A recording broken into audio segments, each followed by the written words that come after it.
سابق وزیر اعظم عمران خان کی 22 جنوری کو کی گئی اڈیالہ جیل میں وکلا اور میڈیا سے گفتگو۔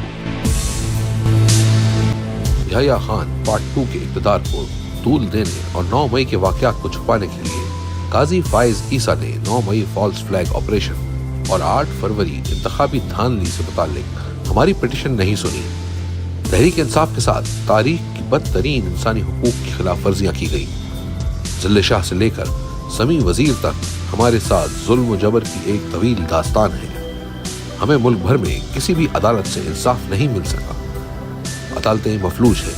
آج بھی ان کو یہی خوف ہے کہ کوئی جج میرٹ پر ہماری انسانی حقوق کی خلاف ورزیوں کی درخواستیں نہ سن لے اور کہیں ہمیں انصاف نہ مل جائے۔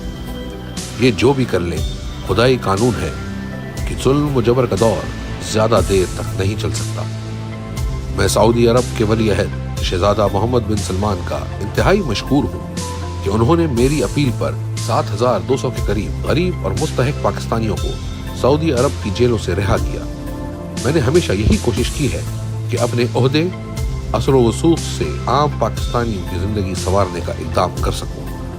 میرا سیاست میں آنے کا مقصد بھی یہی تھا اور میں تادم اس کے لیے جدوجہد جاری رکھوں گا۔ مجھے یا بشرا بی بی کو القادر ٹرسٹ سے کوئی مالی فائدہ نہیں ہے۔ ملک ریاض اس بات کی گواہی دیں گے کہ میں واحد وزیر اعظم تھا جس نے ان سے اپنے ذاتی یا مالی فائدے کے لیے کوئی چیز طلب نہیں کی۔ زرداری کی طرح بلاول ہاؤس نہیں بنوایا اور نہ ہی شریف خاندان کی طرح ون ہائیڈ پارک دگنی قیمت پر بیچا ہے۔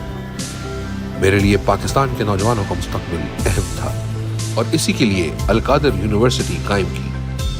انہوں نے مجھے تکلیف دینے کے لیے ہر حربہ استعمال کیا ہے۔ بشرا بی بی کے خلاف اپوزیشن کی جانب سے چلائی جانے والی سوشل میڈیا کیمپین کی سختی سے مذمت کرتا ہوں۔ اپوزیشن پچھلے 6 سال سے بشرا بی بی پر کیچڑ اچھال رہی ہے تاکہ کسی طرح سے میری کردار کشی کی جا سکے۔